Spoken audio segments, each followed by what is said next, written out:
So I think my story is about my journey and my experience with bringing two subject areas together that I think are normally not associated with one another, and finding a way to kind of combine the two in a way that helped me find success in a way that I don't think I would have found otherwise. And these two worlds that I'm talking about are entrepreneurship and meditation. And I think my story begins as a kid growing up, actually. I loved playing sports. I played all sorts of sports, but my favorite was soccer. And I pursued soccer competitively. And one of the great things about being an athlete is that you learn this mental framework where, at the beginning of the season, you come together and you say, okay, we have a 10-week season. And at the end of the season, we have our championship game, and our collective goal is to win this championship. And we know along the way that we're going to come across challenges and burdens, but if we're able to kind of put our noses down and work hard, we'll give ourselves a good chance to succeed. And obviously, this kind of mentality extends beyond just the playing field. And when I went to college, I played Division I soccer, and that mentality was programmed and reinforced into me. And when I graduated, it was 2011, and it was a dismal year to be a college grad looking for jobs. It was 4 years after the financial crisis, and there just was nothing available. So I decided I'd try my hand at starting my own business. And so I called a couple of my buddies together and said, okay, what are we good at?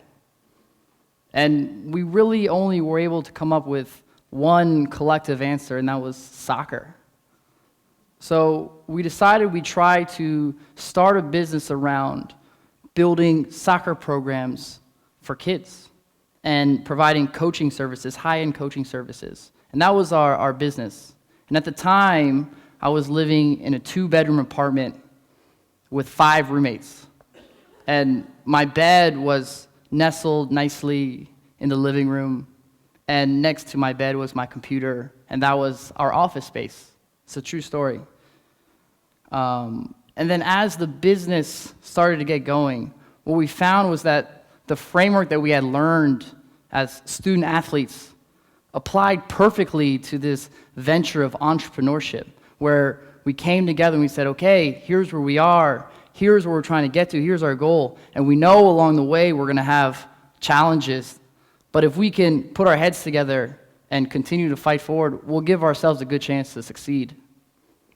And sure enough, it started working. And within the year, I was able to move out of my 5-roommate, 2-bedroom apartment, and I got a new apartment with my own bedroom. And that was an exciting time for us, right? As the company started to blossom, it was like our lives were blossoming alongside. And I think it was at that moment that I caught the entrepreneurial bug. And I think I started to see and correlate my success in business with my personal success. And I figured, okay, well, maybe if I start to invest more of my time and my focus into building my business, that as that continues to blossom, that my life will blossom alongside. And so sure enough, that's what I did. I dedicated myself to becoming a great leader of my organization, or at least as good as I could be. And sure enough, the organization continued its upward trend of success, but an interesting thing happened, and that is that my personal life didn't seem to follow the same correlated trend that I found at first, right? And in fact, it was almost a divergence between, as my company got more and more successful, my level of happiness started to go in the other direction. And I think that this was a product of, at first, when you're an entrepreneur and things are just beginning, you have nothing to lose. And so you don't really have any pressure.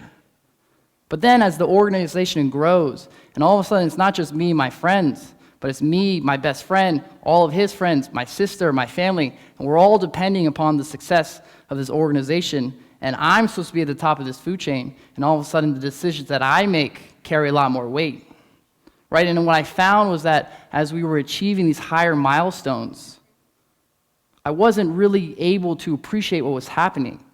When we would hit a milestone, it was like, instead of relishing what was happening, I was so busy worrying about how am I going to hit the next level? What do I have to do next? What problem do I have to solve now? And I got to this crossroads where I didn't know if I wanted to do it any longer. And so I went to a mentor of mine, and I started to explain these issues to him.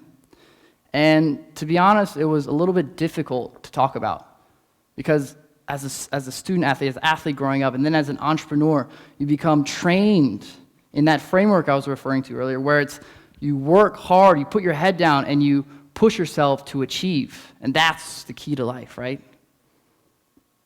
But then it was like that was happening. I was doing what I was supposed to do, but I wasn't really that happy with it. And then, if I'm not happy, then what am I doing this for? And so what my mentor suggests is that I look into meditation. And to be honest, at first, my impressions of meditation were limited. I think I probably had a very kind of common impression, which is the stereotype of some far Eastern person sitting cross-legged, staring at a wall for 20 minutes and not speaking for 2 weeks. And I was thinking, okay, well, wait a second, how is that going to help me with my problems? Okay, but I'm a millennial, right? I like to try new things. I said, I'll give it a shot. So I started reading books and going to group seminars about meditation.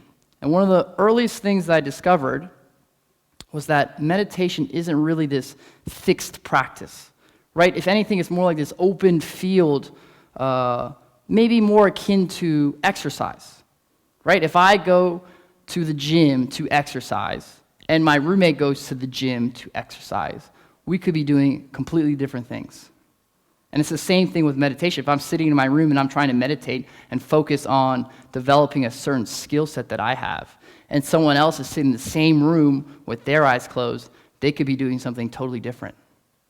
And I think it's when I started to adopt this perspective of what meditation was all about, that it was adaptive, that it was something you could make your own, that everything changed for me. What I found was that what I had originally seen as this is the entrepreneurial world and this is meditation and they're two separate things, that in fact there were links between the two, and not just links, but I found a symbiotic relationship between the two where one was reinforcing the other and vice versa.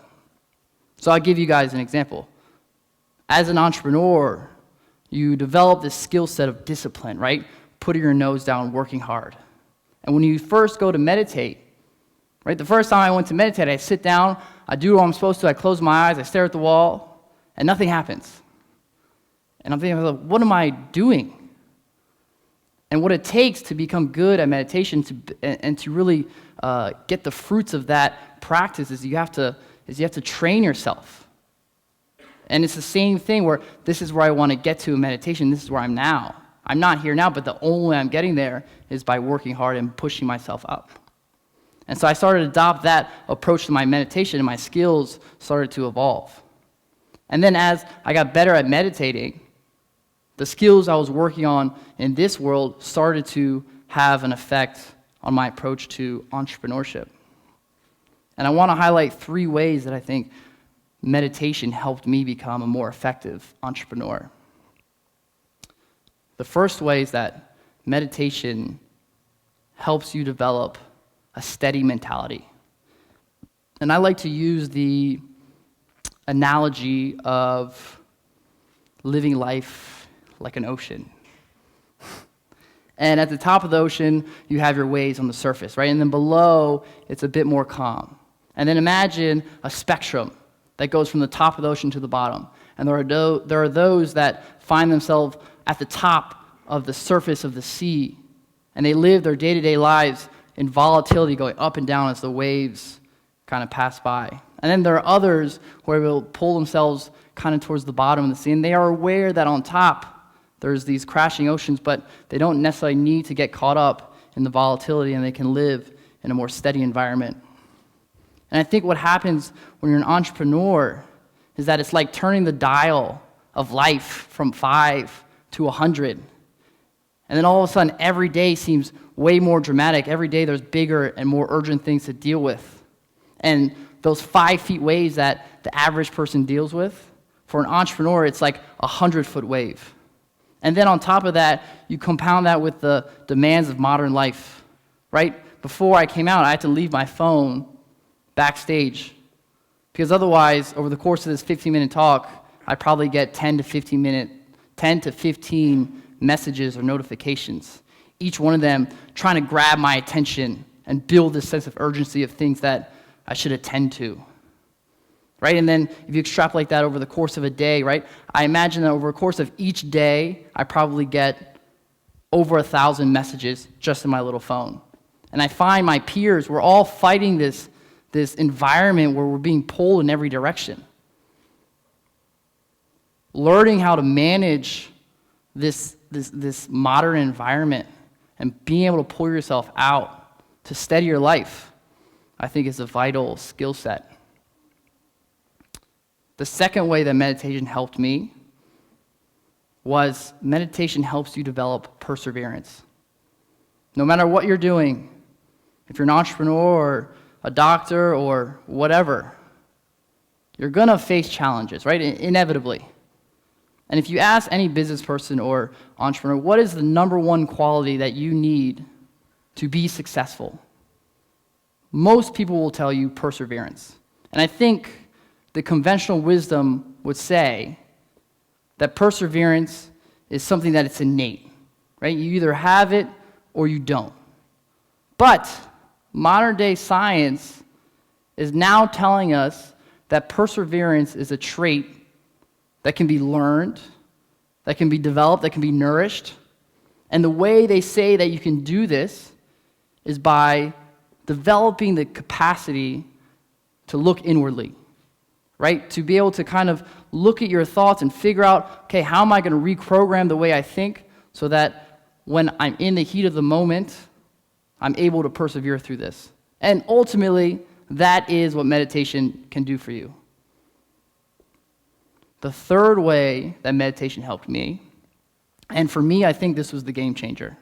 This is what helped solve my problems, is that meditation teaches us about self-awareness, and it helps us build this capacity to live in the moment.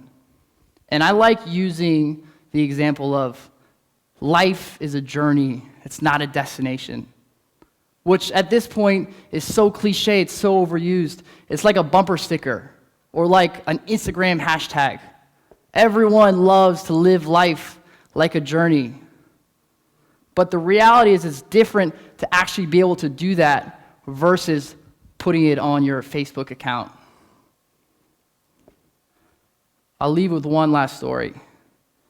A couple months ago, I was at my alma mater, American University, speaking with students who were juniors and seniors on the verge of graduating, and the topic of the meeting or the talk was me trying to provide advice to these students on what they could do to prepare for the real world, right? And I got all the kind of conventional questions you might expect.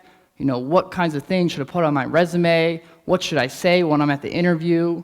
And at the end, they said, Mike, if you could leave with one last piece of advice, what would you say? And what I told them was, if I could do it over again, I would go back and try to savor the moments I had. That college was such a unique experience for me, and it went by so fast. Right? And the reality is, when I said that, I felt good about my advice. And I looked through the room, and everyone's nodding their head. And I think I even saw someone in the back putting the Instagram post, hashtag, life's a journey, not a destination. Right? But now, as I walked out, I realized, did I change anything for anyone? The reality is that you have to learn how to do those things. And ultimately, no matter what your goals are in life, no matter what your ambitions are, you want to be this, you want to become that. If you don't garner the skill to appreciate what you're doing and feel a sense of happiness about what you're doing, then nothing is going to be worth your time. Thank you.